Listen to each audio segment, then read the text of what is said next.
Woo!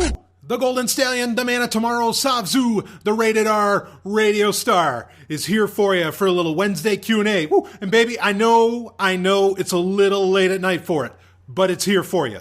Don't worry. Just got back. Oh man, had a little night on the town with the lovely and hyper-intelligent Dr. Stephanie Murphy. We went and saw Underworld Blood Wars. I know I talked about it last week on the Q&A. I said I wasn't sure if I was actually going to be able to catch this one, but what ended up happening was, and I'm not going to give you necessarily, a big review here. I'll probably save that for Sovereign Tech Prime. What ended up happening was, I kind of, seduced Stephanie into seeing the entire canon of the Underworld movies. So we watched all four, the little shorts and everything. And she loved it. She's like, oh, wow, this is so cool. She really thought the whole vampire thing was sexy. And of course, that's a whole other subject. Do vampires and werewolves, are they representative of our more hedonistic, sides of ourselves?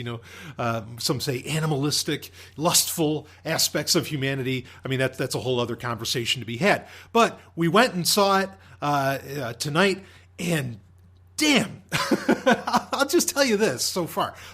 I thought it was great. I thought it was really, really fucking good. Definitely.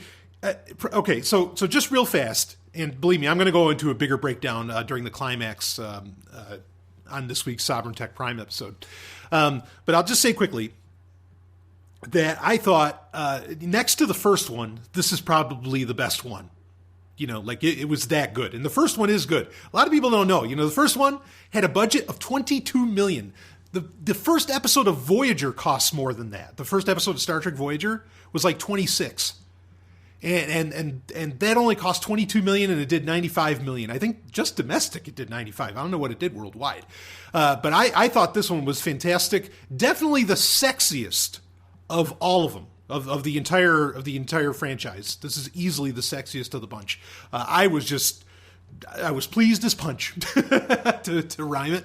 I am glad I put money down on this one. And that's the thing, we talk about torrenting. We're going to get to talk about torrenting here in a bit. A little bit, kind of as a byproduct. But look, when something's really fucking good, or it's something I really want to see and that I'm willing to take the risk on, look, I'll lay the money down. I have no problem with that. I'll buy for, anyway, I will go see it. I will, I'll pay for it, the whole thing. I will go to the theaters, baby. I've got other movies this year. I talked about this last week on the Q&A. I have other movies this year that I will, that I definitely plan on seeing. I'll be seeing the new Aliens movie. I'll be seeing the new XXX movie. I'll be seeing the new Resident Evil movie. I'm going to hit the theaters. And I'll do reviews, of course, for all of you. But man, but you got to deliver something that people want. And this is something I wanted, and damn was I impressed. I will say, if you're really not invested, say, in the style, because the Underworld series is definitely all about style. Okay, and it is admittedly style over substance, but the substance so tried and true, why would you concentrate on that? Vampires and werewolves. You're going to concentrate on the style, and it has that in spades, and this movie delivered on that all the fucking way. It just had style up it's some new things that I thought were phenomenal, so don't worry about spoilers. I'm not going to give you any. But anyway, I'll save that for another time. So yeah, I was really, really happy. If you want to go have a good time, if you've seen the other Underworld movies, or there's 4 of them, and there's some animated shorts, 3 of them I think that take place before Underworld Awakening, which is the 4th one. Watch them and go see this movie before it gets out of theaters. Give this thing needs some fucking money, because apparently it only did like $13 million. And maybe it was. It's another low budget affair. I forget. I have the numbers that I'm going to talk about, like I said, on episode 208 of Sovereign Tech coming up Saturday. We got a doozy of an episode lined up for you. I will let you know that just for the patrons, so that I'm kind of testing things. I'm kind of, messing around a bit with the format of Sovereign Tech a little bit, just sort of gauging interest, seeing how people feel about it, without intros, or also, I just want to... kind of how it's set up. I'm just messing around with it a bit. I'm going to the full intros. I've pretty much got those set for segment intros for tech history, for the climax, for HackSec, and and all, and Internet of Targets and all that. I'm planning on episode 210 is when I'm going to release those. And so those will only be around for 15 episodes, but it's shorter because there's less segments than usual in Sovereign Tech for our little 6-month run, because, longtime listeners know, and if you're a new listener, just so you know, every 25 episodes, I completely change up the show. Like I change the segments, I add, I take away, I rearrange. I like to keep Sovereign Tech really fresh, especially for people. And there are a lot of you that have been around for over 4 years now. So we celebrated our 4th year, just recently. So I mean, we're cranking into year 5. This is, it's so cool. I'm glad people love it. But if you were wondering, where are the new intros? Where's the continuation of the story of Agent Sovereign? Well, I can tell you that that'll be kicking off with episode 210. But I will keep, once it gets 225, I'll do new ones. In fact, I'm already getting 225. I'm working on those getting recorded pretty much, back to back. That way, initially, like I had problems, just not problems. Initially, the reason that they didn't come out on episode 200 was just time constraints. I didn't have the time, and we were just getting off of episode 199 B and C, and those took a while to work on, and so it just it all came down to just having the time to knock a lot of that in, because other than the tremendous voice actors that fortunately are willing to work with me, I'm largely a one-man show. I mean, like literally, I do fucking everything, and it's getting to the point to where I really can't do everything anymore. That's partly why. That at certain points there's delays, because I just don't have the time, and I'm working on making the time. And actually, I just, as usual, I want to extend a thank you to the Sovereign Tech patrons, because you are really affording me the time. As in, your donations, your monthly donations and all that affords me the time to put a lot more into the show and also into other projects. I absolutely cannot thank you enough. It means the fucking world to me. So, that people see value in that. And, there are some interesting statistics that came out. Patreon released some statistics to me about my Patreon performance. And now, while dollar amount may not look the most impressive compared to some, when you think like the Daily Tech News Show does like, I don't know, $17,000 a month or something. I mean, it doesn't look anything like that, right? But percentage-wise, it's actually, Sovereign Tech performs at a very high level, which is great. That's fine. I don't need the huge audience. I have a much larger audience than most of my peers, and I'm glad for that, and I'm honored by that. Anyway, thank you to the patrons. You are so key, and you're such a key metric too, and you're not just a number. I speak with a lot of you, personally through the messenger and whatever else. And I do still plan on, for January, we're going to do a hangout where it's going to be live and you guys can ask questions and we'll rock that out. But, you're more than just a metric, but I just want to say, that you are definitely you cannot imagine how big of a key of success, or to the success of Sovereign Tech you are. Not just by the money that you donate, but I mean, even just by, there's an overall value add that you do, and I love you for it. So thank you so much to all the patrons, and I mean that from the absolute bottom of my heart. You can't imagine how much. I mean, there's days, there's I won't. All right, I won't go into that. But anyway, so there was a question I was going to get to at first. Let's get into the questions. We're already like 9 minutes in. There was a question I was going to get to at first that a patron, a Sovereign Tech patron, has been very patient on, and it has to do with the LF. And I'm going to save that. I wanted to do it this week, but I'm actually, what's going to happen is next week's Q&A, like I said, I had a ton of those questions. They're actually kind of religious questions or historical questions from the what was it, the Hidden History of Christmas episode that I did for Patreon. And I'm just going to do that. We'll do the Aleph. We'll do all those religious / historical questions. We're going to get to one historical question in this episode because I got a lot of email about a certain topic from episode 207 of Sovereign Tech. But But I'm going to hold off. I just want to apologize to that patron that I said I would get to it this week. I'm just going to bump it to next week. But I hope you'll find that it's worth the wait, because it's a hell of a conversation to have. So anyway, what I want to start off with, I guess I'll start off with, this wasn't the order I originally had planned, but what I want to start off with is that I had some people asking about, and this kind of question, comes back up a lot. Like, there's certain things that will always have to be revisited. I mean, that's the nature of cybersecurity. That's the nature of tech. Like, okay, what's the best private messenger for 2017? What's the best, security practice for, this month, or, however that ends up shaping up. And, one of those, and this is one that really needs revisiting 2, 3, if not more times a year, is VPNs, virtual private networks. And I recently just did very, what's the word I'm looking for? I don't want to say unofficial, but more of a passive kind of audit of, I didn't get really nitty gritty, but just a more passive audit of various VPNs. I was in search of a new one. And so I was like, all right, let's see what's going on out there. Let's see what we've got as far as what's the best one running today. And I mean, I keep an eye on this pretty closely anyway, but this time I was like, yeah, okay, we're going to subscribe to a few, and we're going to see how these all shape up and how they work.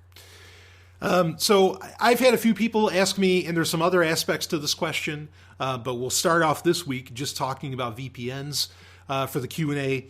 And now it came down really to 3 out of the VPNs that I tested. First off, I'm going to say I do not recommend using ProXPN anymore.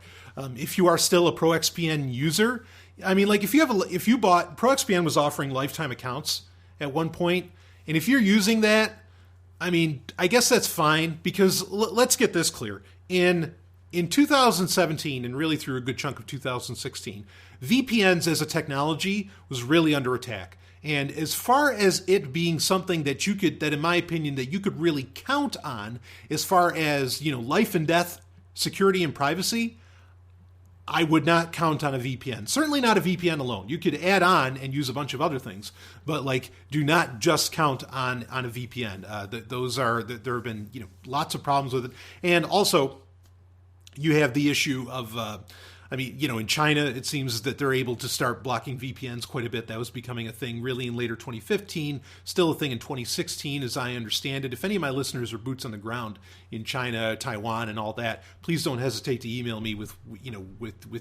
what you're experiencing over there. I know some sources online that I can talk to about it, but not all of those are 100%. So anyway, VPNs themselves, I mean, really, it's part of this kind of,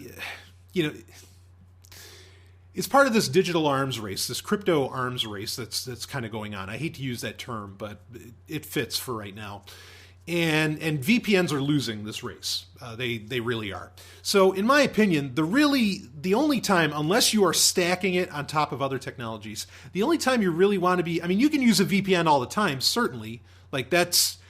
It definitely has an advantage, okay? It's not, don't expect to be hidden from a state level actor or from really, even a more clever child, perhaps. But there's some advantages to it, sure, as far as blocking, from your ISP to some degree what's going on. You still have the issues of metadata and all of this. But I think a VPN, really, its only great usefulness right now is to really and I don't know what happened in the past few months, but in the past few months, suddenly, the ISPs, Comcast, Verizon, all of them, they started fucking laying the hammer down as far as if you were downloading a movie that wasn't officially, so shall we say, released on home video yet. They have their, spiders on the websites and everything, on the torrent sites and everything. It's been really bad the past couple months. In fact, I'm shocked at how bad it has been. And it was one of the things, actually, that led me to say, okay, time to get a new VPN. So that's really And I've tested these VPNs to make sure that they can thwart this sort of thing. So that's important to to consider. So I don't know what's going on, because the ISPs are doing what is it? They're 5-strike or 6-strike rules now, to where if they catch you downloading content of some kind that they don't like, they're coming after you. Or what they're not actually coming after you. What their 6-strike plan is that, like, after a 3rd or 4th strike, eventually they start throttling you. And if you get to a 6th strike, which nobody's really seemed to have done, when you get to a 6th strike, supposedly your internet service gets completely shut off. Now, personally, I don't think anyone's ever going to get to a 6th strike. Nobody, not the MPAA, not the ISPs for damn sure, not the U.S. government or any other government on the planet. Believe me, they don't want you to not have internet access. So I don't think the 6th strike is ever going to happen. But I think the first couple strikes, honestly, are enough to freak a lot of people out. And it can be understandable. Have empathy for those people. Okay, so. Regardless, this is a thing that they're really hammering down on. If you're downloading movies, like if you're downloading Keeping Up with the Joneses, or something. I mean, that's an actual movie with Gal Gadot. Woo, something like that.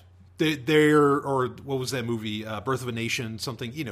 Anything like that's really not out on video, but is kind of in that in between phase where somebody got a web rip of it. Right. This is something that their spiders are looking for. And they're kind of succeeding, and they're actually doing, or quote unquote doing something about it, as in they're sending out email messages and all this. Maybe some people are getting throttled. I haven't heard of that yet. Regardless, so this is an area where VPNs are still relevant and still important. Okay, because they will hide, at least for right now, to some degree from from your ISPs. Now, as far as I can tell, if you went and tried downloading these movies on your mobile phone, which is a question that I actually addressed, I don't know if it was in a previous Q&A, a Patreon Q&A, or if it was something back when we used to do questions and answers on Sovereign Tech. I don't know if it was there or what, but the question was like, what do you think? Is it safe to download with your mobile plan? And my answer was yes. I mean, as long as you're not doing like in the hundreds of gigs, because the telcos, okay, the mobile providers will throttle you. Like Sprint throttled me. That's why I left Sprint. Because I was doing gigs and gigs. And, it was fucking madness. Okay. They didn't cancel my plan. They just, I noticed that at certain points of the month, they'd start throttling my speeds. But it's still like they never, sent out any kind of warning. There was never any kind of email, nothing like that. Their primary concern is, again, does anybody out there want you to not have a mobile phone? Do any organizations, corporatism, or governments, do they want you to not have one? No, of course not. They rely, their entire surveillance society relies upon you having that. Their entire advertising society relies upon you having these things. So they really don't want to take it away from you. But anyway, yeah, as far as I can tell, other than the throttling situation, and again, we're talking about after you've done like 30, at least over 30 gigs in a month or so. It's still a pretty safe bet, and you don't have to run a VPN, but the VPNs I'm going to recommend to you will also work very, very nicely on most mobole platforms. So the ones that I'm going to recommend here, to keep that in mind. So again, the main thing to do with VPN, you can use it as an extra, kind of how to put this, an extra layer. Like you can go ahead and do that. But otherwise, if you're just running a VPN raw, kind of the main thing that you want to use it for is to hook up, is to download certain torrents and all that. And even then, it depends on the torrent, right? Like, the main thing that these, that I call them spiders, but they're web crawlers, that these ISPs are using, in whatever other organization, MPAA, blah, blah, blah. The main things that they're looking for are, like I said, are those movies. Like if you're grabbing comic books, if you're grabbing books, if you're grabbing even, honestly, music albums and stuff like that, I've yet to see, nor have I heard of people really getting any kind of warnings, any 6-strike warnings or anything like that for that kind of content. It is solely, or even if it's older movies, it is solely for these movies that are in that odd, limbo. Where, they're not in theaters necessarily, or maybe they are in theaters, but they're not out on home video yet. That seems to be where these web crawlers are keeping an eye Okay, why don't we just break into it? What VPNs are which ones are worth your time? And I guess we could just start at the top and kind of work our way down. The best one that I found, just bar none, still, is private internet access, which I have regularly recommended, other than for a while when ProXPN. So understand this, with ProXPN, okay, I recommended them for a time. I had somewhat of and I was always with full disclosure on this, I had somewhat of a business relationship with them. And ProXPN, the part of the reason I had a business relationship with them, though, is because the guys at ProXPN, at the time anyway, were really on board with, anarchism, liberty ideas, and all that.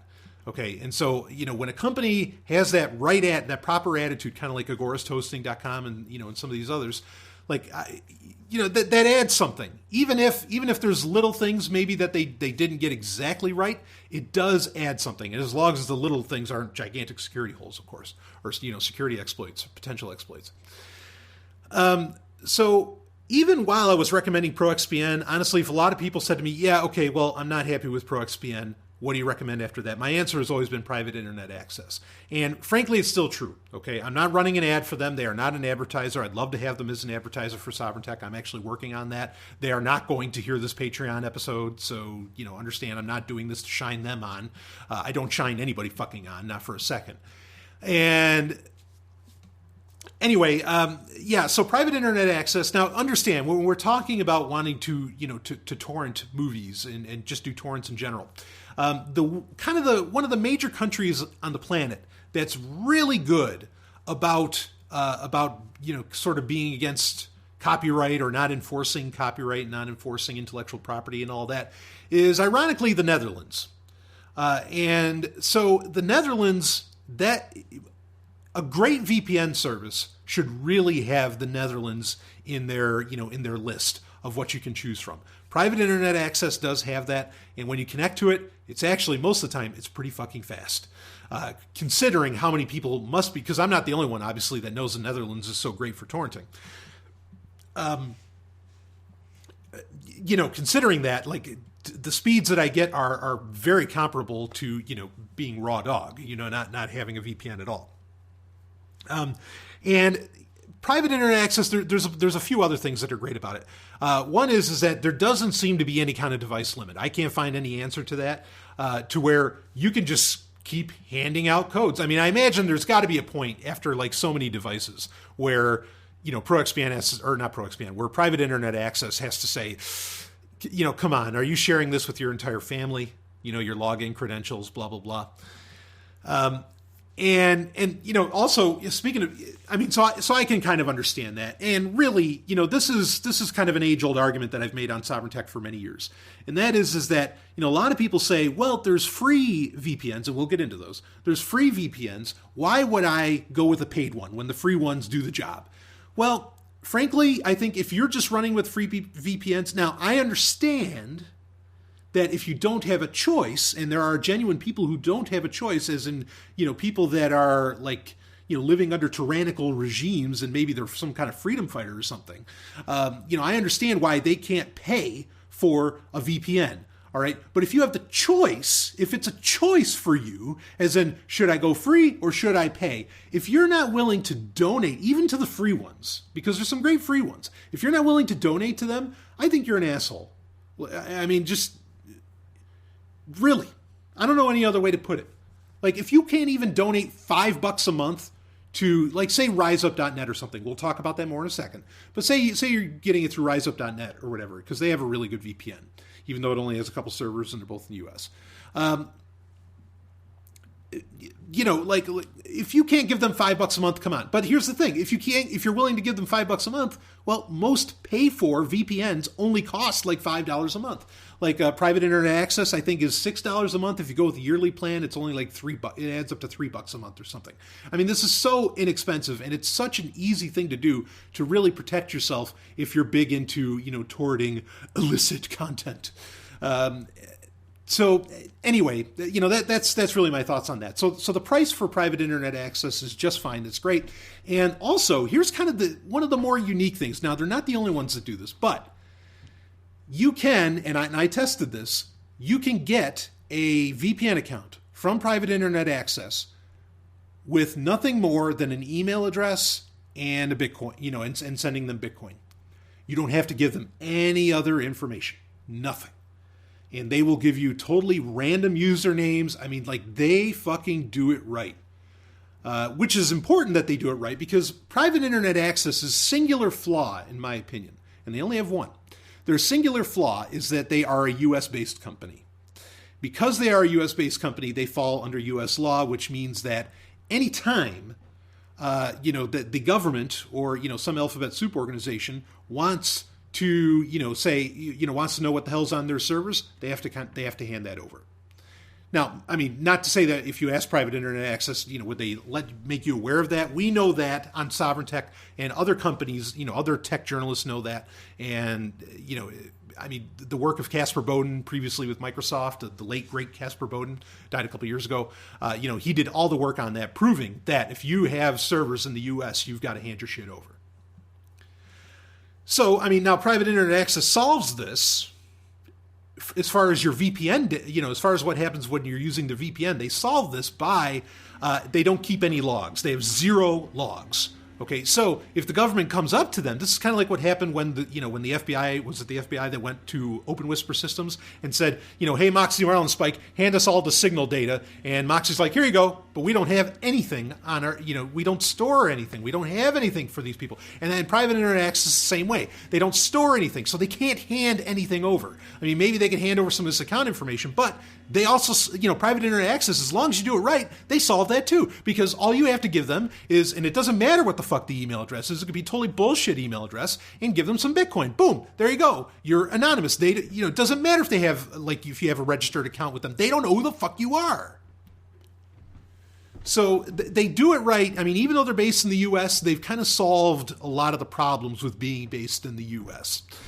So that's really great, is that, they have tons and tons of servers. I mean, like, it's a laundry list of servers around the world you get to choose from, which is great. And they have, their mobile apps are phenomenal. It works just beautifully on Android, I can at least say. I was very impressed at how well it worked.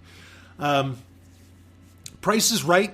Being able to use Bitcoin is fucking great. Being able to be totally anonymous, they don't need your name or anything, to use it. All of that, just wonderful. And they have apps for fucking every operating system under the sun, and every platform. So I'm really, really pleased. Private, I mean, and they just keep getting better. I mean, it's amazing. They must be. It must just be the growth thing. Usually, growth I'm not so big of a fan of, I guess. But in this case, I am.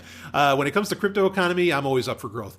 And the real crypto economy, and that must just be it. That just must be it. That they're getting so many users now, probably especially since this past November, that they can still afford, even at really cheap prices, they can still afford to continually make improvements, and they do a phenomenal job. And also private internet access, like, as a company, they support a ton of different great projects and conventions and conferences and all that. I mean, they're really on the up and up. I've talked to the guys there in the past, and I think they have a lot of the right attitudes. They're careful what they say, but I think they're pretty much on board, with what they're doing. They know their customer, put it that way. So that's definitely the top of the list. Like, I recommend them really, pretty much without reservation, because the reservations I have, they have solutions for. Paying with Bitcoin and using BS email addresses and all of this. So anyway, I mean, yeah, there's login times, but again, they don't know who the hell you are. So the other one that's comparable to that would be AirVPN, AirVPN. They kind of offer a lot of the same business model, to where you could do Bitcoin, and as far as as I saw, you don't have to hand over any personal information whatsoever.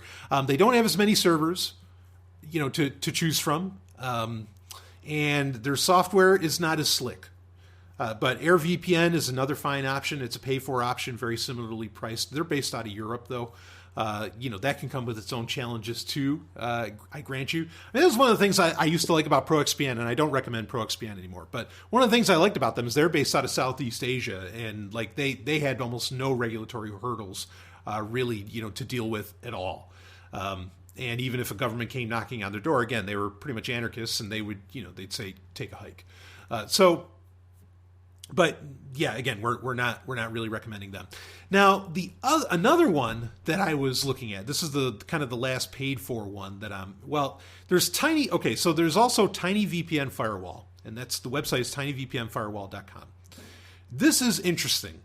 What it does is that it actually routes, and this is totally for your like this VPN Tiny. So let's skip that before I get into the other one I was going to do. Tiny VPN Firewall, or there's a Tiny Hardware Firewall. Maybe it's tinyhardwarefirewall.com. Anyway, what they offer you is, and you can choose different ones. Okay, this isn't one that I tested, but I just want to mention it. They offer you like a little device, USB that you connect to your laptop, and that will actually route your traffic through VPN as well as Tor. Now, the thing is that to do a lot of their magic, they are absolutely keeping logs, and you are what you are doing is still largely in many ways being tracked. What it's protecting you from very well at that is, your run-of-the-mill cracker or malicious actor that is, trying to get at you while you're at Starbucks, or at the airport. That's what Tiny Hardware or Tiny VPN Firewall, whatever it was, that's what that is good for. Okay, so I don't really recommend it as far as it being a solution for torrenting. Or anything else really as far as that goes, just based upon the way that it's set up.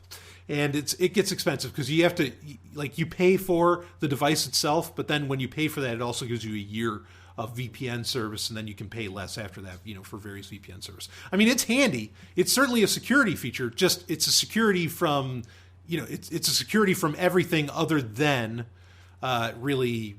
At the end of the day, I think ISPs and, an alphabet soup organizations for the government.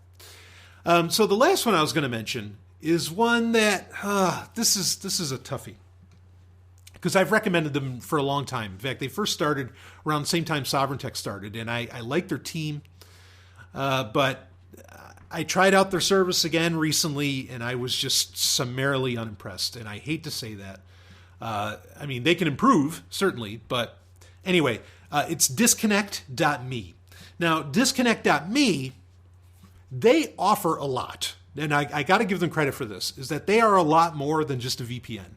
When you download disconnect.me software, admittedly, not all of it's open source. Red flag right there.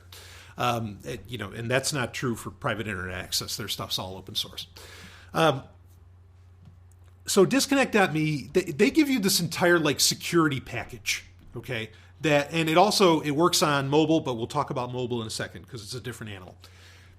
But they give you this entire, security package that blocks. It works as an ad blocker. It also works, again, it works as a VPN, and it also works as a search anonymizer.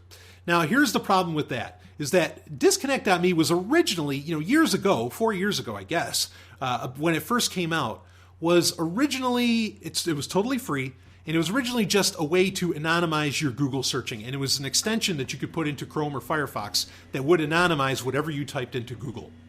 Okay, very handy. Now, years down the line, Google is no longer an option for where you can anonymize. You can anonymize on DuckDuckGo, but then you can never have enough layers of security and anonymity. I'm not saying that, but DuckDuckGo doesn't keep shit on you anyway. So why does it work with DuckDuckGo? And it works with Bing. And I mean, there's even kind of arguments, against that because Bing offers a private search mode to where, it doesn't keep a log of what you're doing. Of course, you're trusting Microsoft to not keep a log, and I wouldn't trust those fuckers. So I mean, that's kind of handy, and it works with Yahoo, but it doesn't work with Google anymore. So really, Disconnect.me's kind of first foray into the crypto economy, they are not succeeding at anymore. And actually, the extension itself creates an error in Chrome. It doesn't in Firefox, but it does in Chrome, and you'll keep getting that error, and it can cause problems with other extensions. So Disconnect.me is troublesome just in its search feature. Though I appreciate the gesture of what they tried to do. again, if you want to do search, you use DuckDuckGo. Or, some people recommend Startpage. That's fine. You can rock Startpage too. But, my top of the list is definitely DuckDuckGo running through Tor or something like that, right? Which you can do with the mobile app of DuckDuckGo, by the way. So, as long as you connect it with Orbot. So then the other thing that Disconnect.me does is a lot of the ad blocking and, all of that. And it does it system-wide, too. On desktop as well as mobile. And that's where the interesting subject will come up with mobile, but like I said, we're going to save that. So it does that as well, which is great. Offers a lot. I mean, it's not an antivirus or anything or like a malware detector, but it's protecting you in a lot more ways than just a VPN. So that's all very nice. And a lot of that it offers for free. Now, when you pay for it, and it's about $5 a month, I think, something like that, then you get the premium services and you get the VPN. Now, here's the problem. There's two problems here. One is that you only have 4 servers that you can connect to. I think it's Ireland. There's the U.S., Ireland, Germany, and it's somewhere in Asia. I forget exactly where in Asia. I could punch it up on my machine, but anyway, regardless. Netherlands is not in the list, so that's already problematic for the primary thing that I think VPNs are worthwhile for anymore today anyway. And also, all 4, any of those 4, except for the U.S. one, which I think was based out of Dallas, if I'm not mistaken, they were kind of slow, and also they would disconnect very easily. And actually, I think Disconnect.me, here's another interesting thing, is that there wasn't the ability to really torrent. And I just tried torrenting some very, on the up and up stuff, like a Linux distro. And it wouldn't take it down. It wouldn't allow it to download. So I wonder if they're almost blocking torrents. Again, I didn't go too much in depth. This is, just kind of a more passive audit of these VPN services. So that was a huge issue. I was like, well, this defeats the entire purpose of, it's like you have a very nice security suite. I'm sure a lot of it does what it says it does, but this is very, this is problematic, that it can't even really work with torrents. The other thing is that Disconnect.me used to take Bitcoin. And as far as I couldn't see an option anywhere where it took Bitcoin. Maybe they still take it as donations, but they don't. You have to make a full-on account with them. And it's a shame because I like Disconnect.me as a company. Like, it's one of those, kind of like DuckDuckGo that I just mentioned, where, it's a small 20-person team. It's doing things right. It's going after a niche, and it's certainly a need in the crypto economy that I think is wonderful. But, yeah, the implementation's just not there anymore. And especially, now that they don't support anonymizing Google, to some degree, what's the point? And if anybody listening actually works for Disconnect.me, and if I am misrepresenting you in any way, please, don't hesitate to message me. I will put my foot in my mouth if need be. Okay, but as far as I put it through a fairly rigorous test. It was failing all the way across the board. And it didn't have, this is one of the nice things that private internet access has, is that within the software, on mobile and on desktop, for private internet access, there's a kill switch where you can set it for if the VPN connection goes down, it instantly kills the internet on your computer. That's a great option to have. Disconnect did not have that, and when I was losing connection to the VPN server, regardless of country, pretty much over and over again, and it didn't have that option, that sucks. That's really not a good thing. I'm bringing this up because I've recommended Disconnect.me in the past. Like I said, there's a lot I liked about them.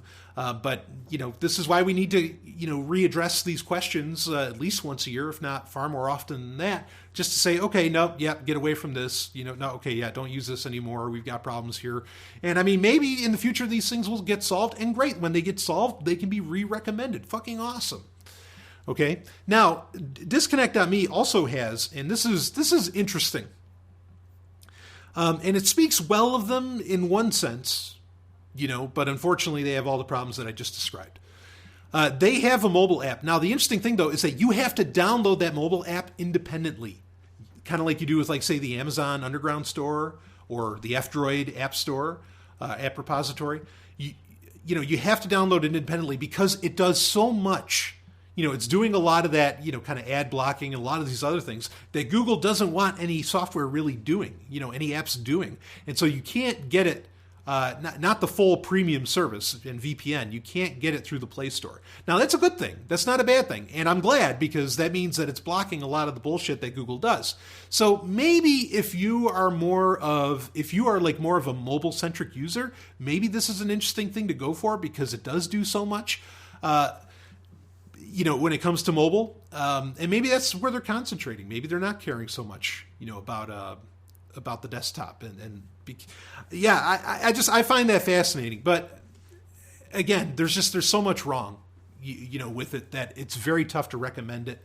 But I do like that they're trying to be an entire security suite, and the right kind of security. Trying to bring on the privacy. I guess whatever their perspectives are on anonymity, trying to bring on the anonymity, trying to stop the advertising, because again, ads are, some of the greatest spyware in the world. Even if they're not, technically malicious, they are great spyware. Forced ads or, like customized ads towards you says so much about you. Woo. So I can't recommend Disconnect.me. So there's that. We're 40 minutes in. I want to wrap this up quick. There's a couple more. I guess I'll just go into the free ones now that are worth mentioning. And really, the only free one that I largely recommend is, and I talked about this recently when that whole concern over the FBI, going after RiseUp.net in 2016. RiseUp.net, the VPN, I would still rock it if you really didn't have a choice. But I definitely say, fucking donate to them if you do. Like I said, I don't think RiseUp.net's compromised. Maybe some things, if people weren't using best practices when using RiseUp.net services, they might be compromised to some degree. But if people were doing best practices, PGP and all the rest, I think I think you walked away in pretty good shape, and RiseUp will continue on. So that's the main one I recommend there as far as the free ones go. Really, the others aren't even necessarily worth mentioning. So it comes down to private internet access, in my opinion. There you have it. So anyway, I hope that was helpful. I think we can end the VPN conversation really at that. And I hope there's some greater understanding of the present situation with VPNs, how to use them, what to use, etc. And if you have any other questions, you know how to message me. You're a patron. You got frontline access, baby. So anyway, let's change it up here. Let's get away kind of from the tech subject.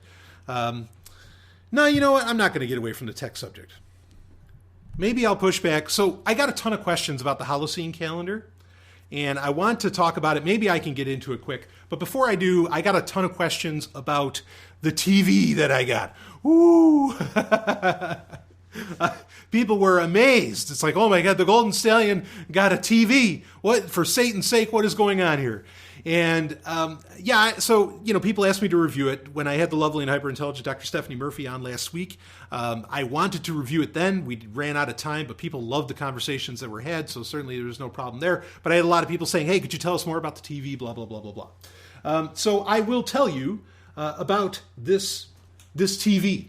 In fact, I've got the box right in front of me, so because it has some weird registry names. And this is the TCL Roku TV. Of course, everybody knows what Roku is, right? They make those boxes and all that. And it's the 32-inch. It's the model number is 32S3800. 32S3800. Now, this TV costs about $160. From Amazon. It was not used, and it was actually rated very highly. It was a bestseller on Amazon, and honestly, I can see why. It is technically a smart TV. Like I've talked about many times on Sovereign Tech over the years now, it's almost impossible to actually get a dumb TV. Pretty much you have to buy a monitor, and even then, good luck, with it being dumb enough. So that's why I ended up getting it. 60 hertz LED. It's a flat screen, of course, and it's 720p. Now that's why it only costs $160, is because it's 720p. For me personally, it's fucking fine. Okay, I'll never understand this. I mean, look, I can appreciate, really high-end quality. I can appreciate 1080p. I see the value of 1080p. I'm still not 100% convinced about 4K. I kind of get it, but whatever. But most of the content that I've collected over the years, and understand too, that admittedly, yes, I'm kind of a unique case. I watch older shit that is never going to get upscaled properly. Okay, so 720p is actually a bonus for me. I mean, fuck, I'd buy a 480p TV if they were largely sold, right? So 720p is great. And most of the time when I get certain content or when I rip content or something, I mean, I usually do it in 720p anyway, if not lower. I mean, you're talking to a guy who is, just incredibly happy, just peachy keen about watching Babylon 5, on an iPod Classic screen. Yes, that's small. We're talking 320 by 240, right? So anyway, this TV, it has let's see, it has 3 HDMI ports. It has the USB port. It has RCA jacks, which is just a nice added bonus. It has Ethernet, has Wi-Fi, unfortunately. It has Roku in the name, so it has kind of the Roku built into it, which usually Roku is a separate box. I would prefer it to have been a separate box, but whatever, it's in there, and it's actually not too intrusive, nor does it take long, really, for the TV to turn on. I'm actually kind of impressed by that. It's one of my big problems with smart TVs overall, is that they seem to, they have load times because they're effectively computers now. And that's an interesting conversation in itself that we might get into here quick. So anyway, the amount of HDMI ports was great. Like that's a good thing. I have a computer, very basic Linux machine hooked up to it, and it does a beautiful job of playing things on it through a VLC media player. The apps installed on it, since it's Roku, it can get Roku apps. And I've messed with this, and I've got it. I have to admit, okay, now you want to be really selective, really careful what the fuck you're installing on this, okay, on one of these things. We talked about that Google TV. Did we talk about that recently on Sovereign Tech? I think it was a couple episodes ago during Internet of Targets, where that Google TV was, somebody downloaded a stupid app and it ended up, infecting the entire television with malware. So the apps on this, again, be really particular, but some of it's really cool. Like Twit has an app, This Week in Tech. The entire Twit network has an app, and the app, you can choose different video quality, you can choose different episodes, or you can just watch the live stream, and it looks great. Just make sure, if you do end up getting this exact model that I listed off, if you do get it, first off, maybe use the Amazon link, stuff.sexandsciencehour.com, and give us a little push for it. But thank you.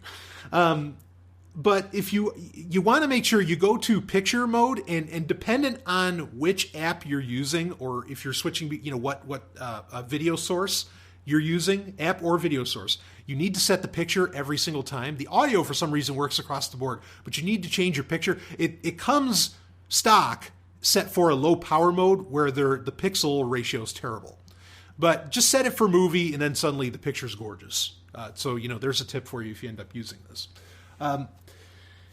So let's see. Oh yeah, the apps. So I was talking about the apps. So yeah, you can watch Twit, Collider. Like I watch Collider, so now I can watch Jedi Council, like just as an app, straight up. I don't even have to go to YouTube, but it also has the YouTube app built into it, which is very, very basic. It has its flaws. It doesn't allow for, playing it at like, 1.5x or 2x speed, which that sucks. That kind of defeats the purpose because there's really not much on YouTube I don't want to watch at those speeds. But it's nice. I mean, it's a 32-inch screen. It's sitting on effectively, on a kitchen table, and you kind of eat in front. I mean, like it's a perfect size. I think 32 inches is a great size. I mean, keep in mind, at least for me personally, growing up as a kid, like I watched everything on a 24-inch or a 26-inch screen. The idea that everybody has a 60-inch goddamn screen, and believe me, I've had them too, is mind-boggling to me. Who the fuck cares? The greatest stuff ever produced, the greatest entertainment, the greatest movies, the greatest TV shows, all this ever created, were all designed for TVs that small. I mean, really. And look, the greatest has come and gone, in my opinion. So, Star Trek. Woo! There you have it.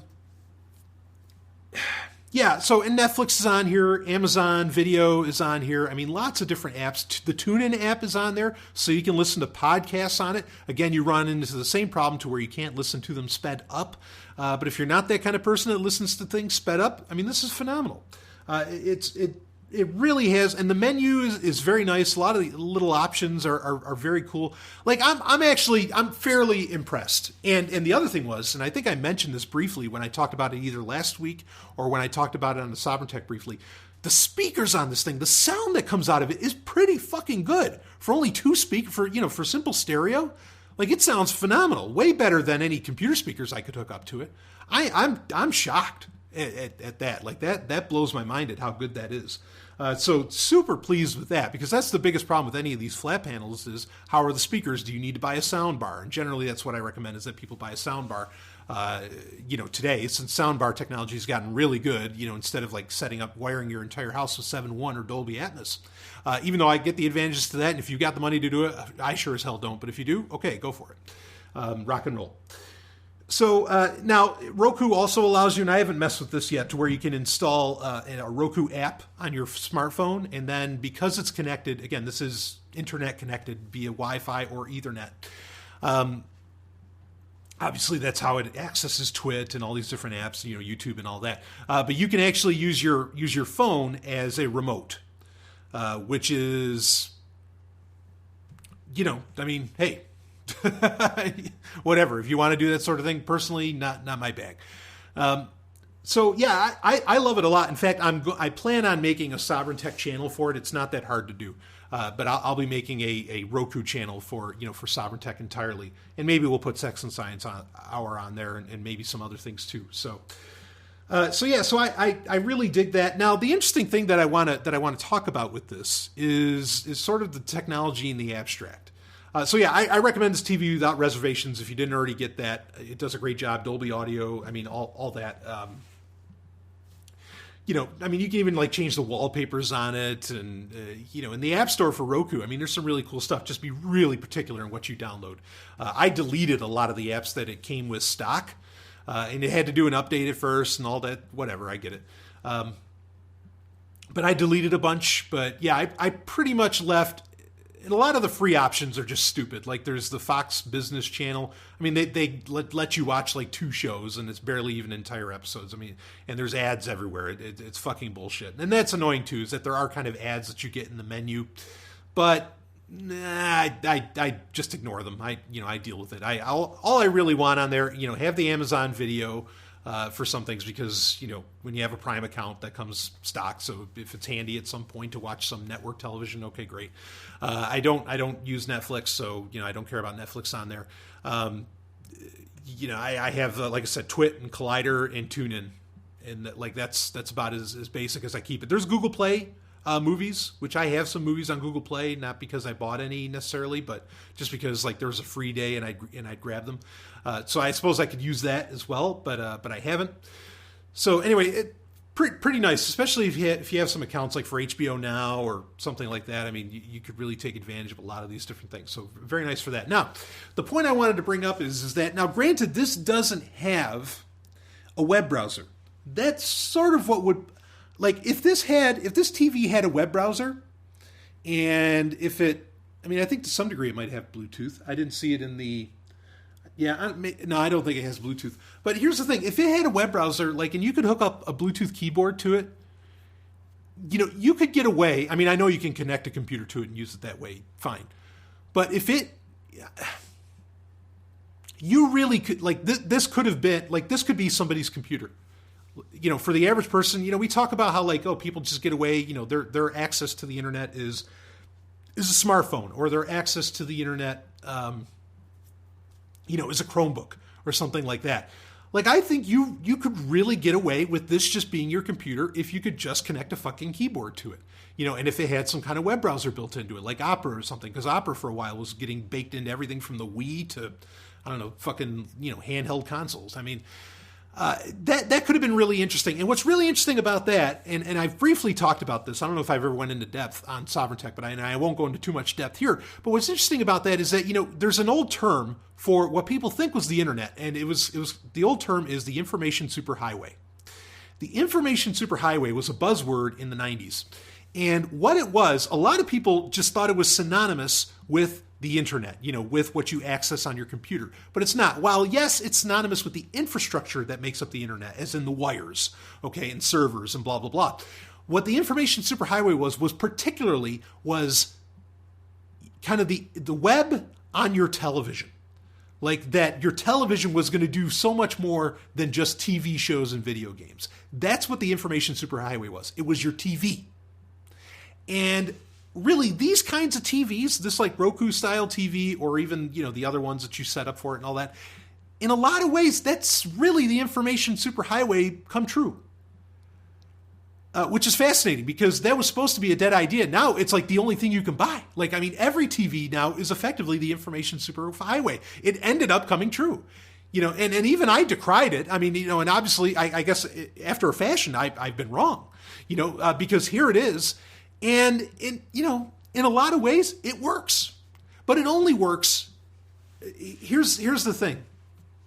I don't think that the information superhighway in the abstract, to where you are getting content that goes beyond, what television meant, 10 years ago and before. That's only really possible when content creation has become really democratized. Now, I'm not saying there aren't some issues with that, but that's not what we're going to get into here. But when the tools to create content has become so democratized, that's when, of all ironies, the information superhighway, the internet through your television, works. Finally becomes a practical fucking thing. Now, if in my perfect world, would I have a Roku TV? No. In my perfect world, I'd have the dumbest fucking television, on the planet, and it would still have buttons on it, and I mean, it'd come in a big wooden fucking cabinet, like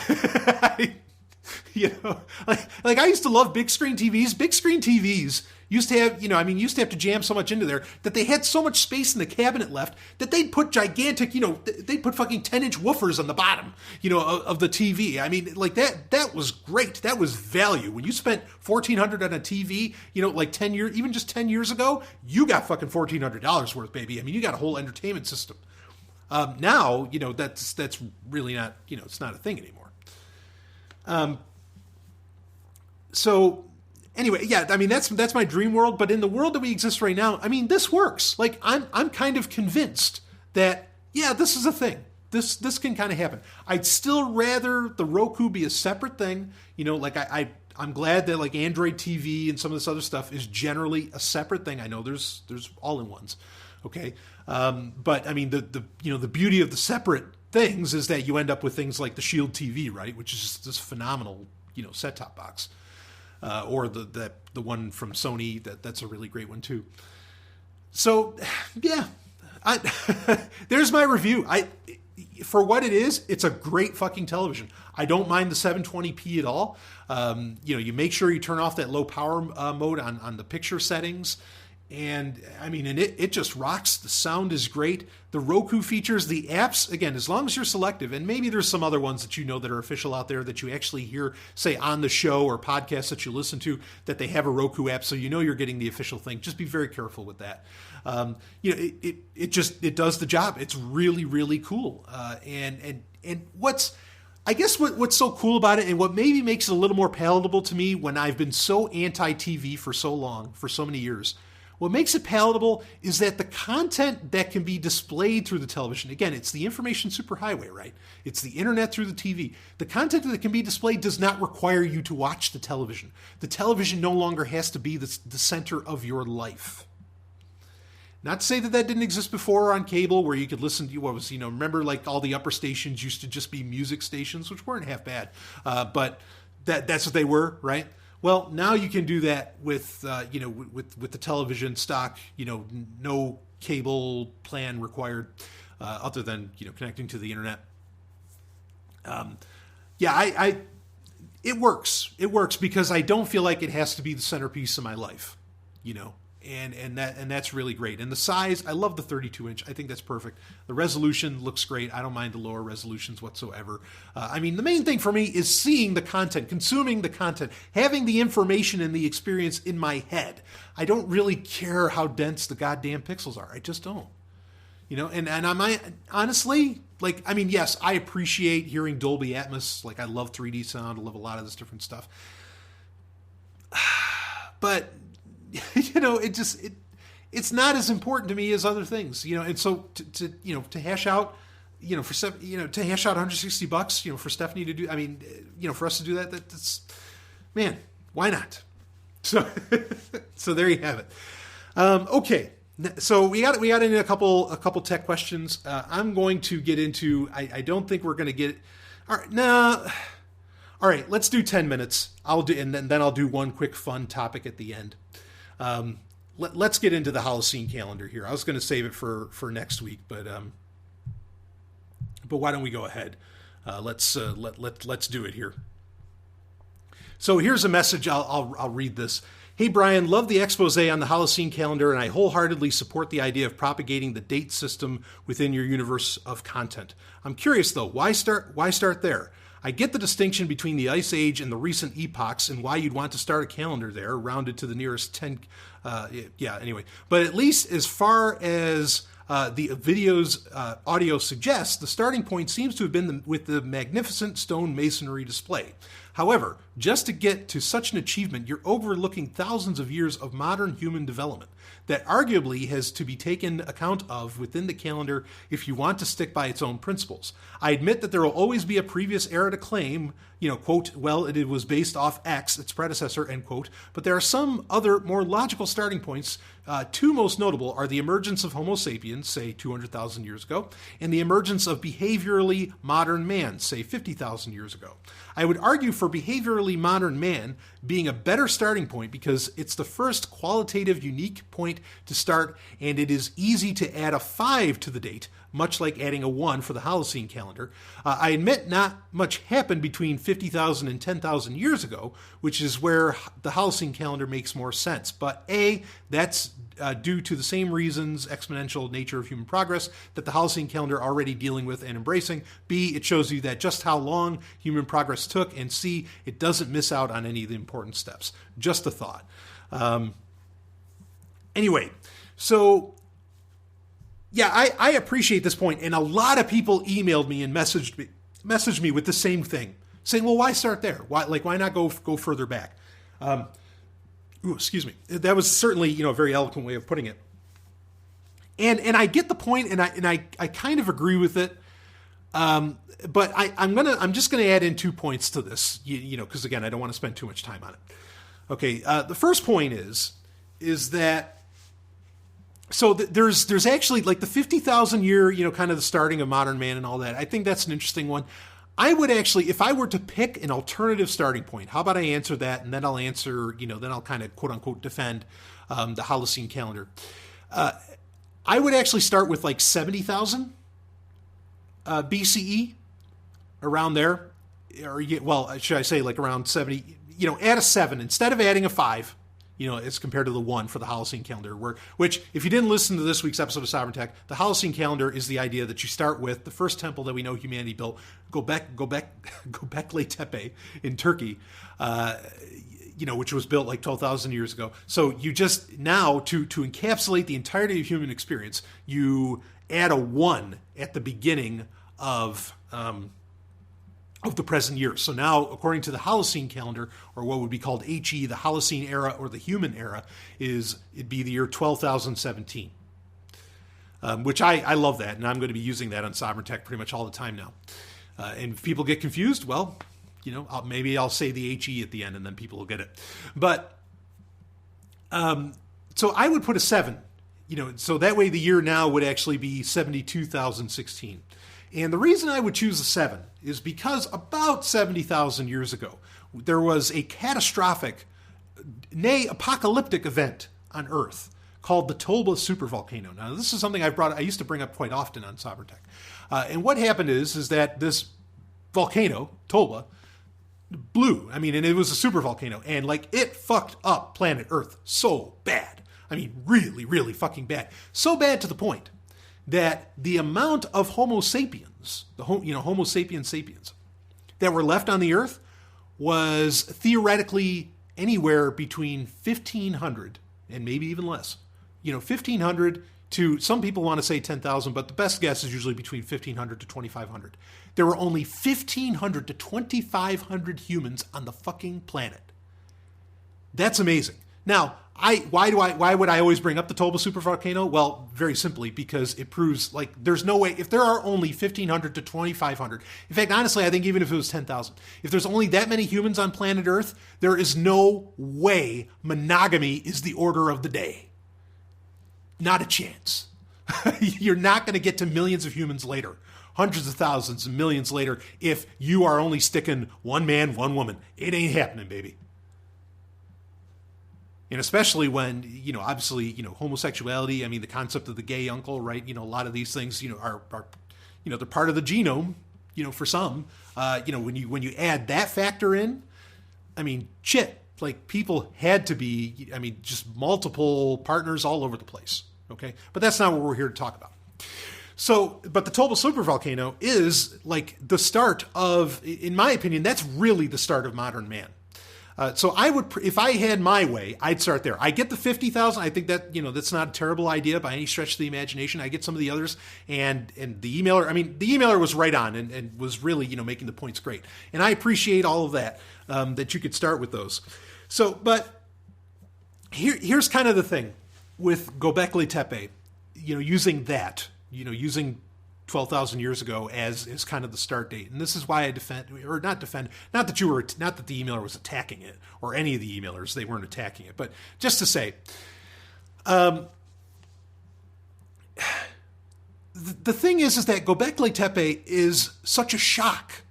Like when it was first discovered in Turkey, and this is just, a few years ago, really,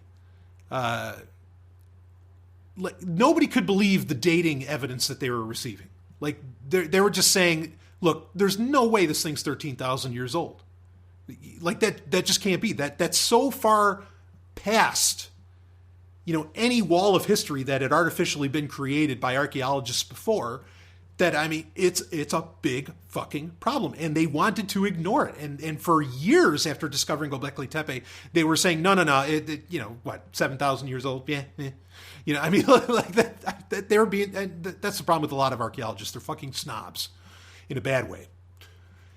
And so the thing is that, it is that structure is such a shock to, the system of history as we know it. Because there's no, while I understand the point, I understand the emailer's point that, well, what about, what happened before that? Can you count what happened before? How did we get to, aren't you discounting how we got to Göbekli Tepe? Here's the problem. We don't know how we got there. Like there's not really great evidence. I mean, there's a couple things here and there, I guess, maybe some megalithic structures of some interest, but you don't really have anything quite like that. That is so blatantly, wow, this is, advanced for its time. And look at pictures of Göbekli Tepe. I mean, it's wild. The artistry in there is just phenomenal. I mean, it's a beautiful sight. And also, as we mentioned, on episode 207 of Sovereign Tech, Stephanie and I, we were talking about how it was intentionally buried. I mean, like there was a lot of thought went into this, but what was the culture that had all that thought to put into it? I mean, it's very odd. It is such an oddity. So, kind of, I think whatever happened before, other than the Toba supervolcano, whatever happened before Göbekli Tepe is really up for grabs. Like it is a genuine mystery. There's hints at maybe what's going down, what's happening there. I mean, yeah, there's cave art, there's lots of these things that I think maybe you could base some shit on, sure. And there's some other odd structures. Like I think, I don't know if I mentioned it then, but I've mentioned it before. There's some that theorize there are gold mines, like literal mines, places where gold is being mined, that are 100 to 150,000 years old. Also mentioning the books of Berosus, which have a human history of 100,000 years. So is it easier, should we just base it off of Berosus and say, well, okay, it's actually the year not 12,017, but 100,000 to 17. I mean, that's going to be a mouthful. And that's probably why they're, a little more comfortable with just going to 5 digits instead of, going to 6 and 7. Or 6 anyway. So, yeah, I get it, and I appreciate everybody emailing saying, why stop there? Why not go a little bit further?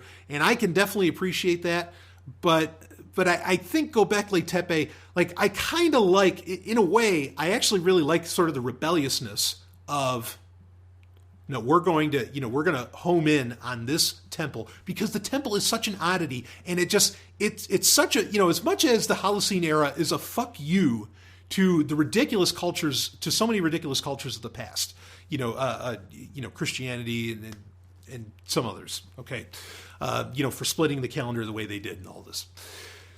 This is really a fuck you to archaeologists, because they don't want to admit that there's something more when you go past, Sumer, and some of these other, civilizations that look, no, there's shit out there. I mean, you have, theoretically, you have cities found in India that, are on the order of, 15, maybe even older than 10,000 years. And, do we base it off of those? They're just off the coast of the goddamn continent. What do we do with those? There's supposedly a city off the side of Japan that's, 30,000 years old. I mean, now it's arguable whether or not it's a city. I think it is. Or that can date further back. So, I mean, there's a lot of things that we could look at, that work. But the nice one that you have solid proof of that really makes a mockery of so much of what people want to paint as the Western story of history. Göbekli Tepe is a great one to choose.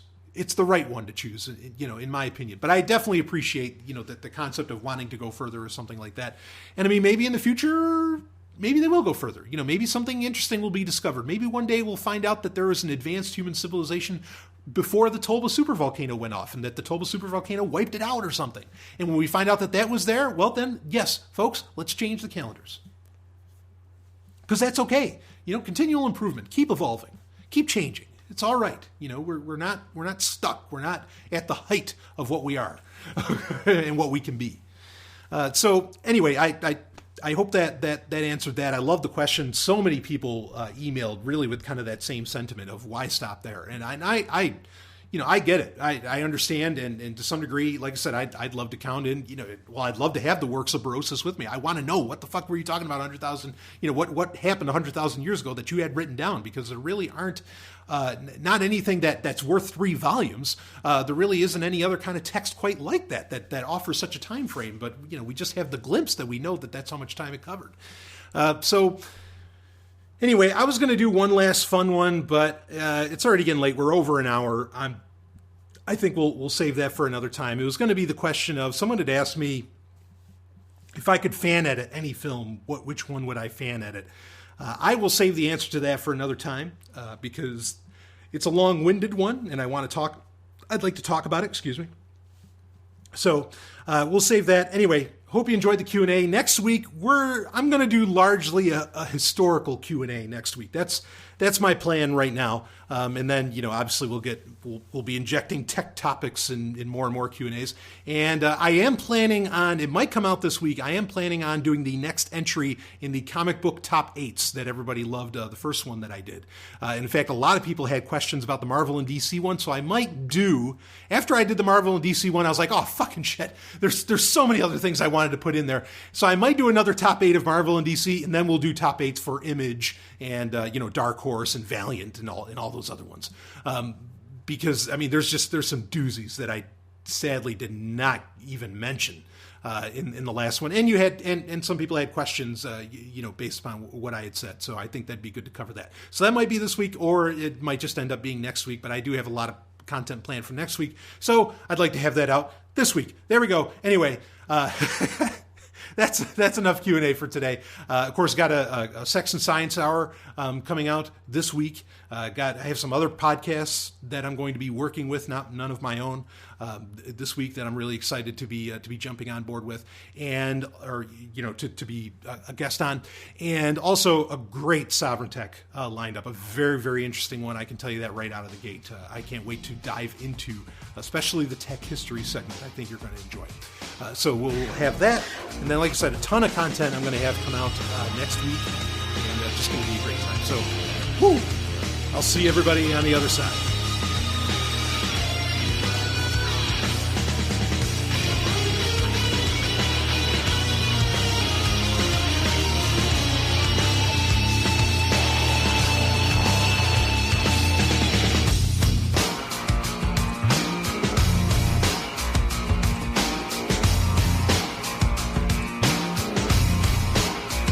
You just experienced Sovereign Tech. Go to sovereigntech.com, that's SOVRYN tech.com, and connect with us there.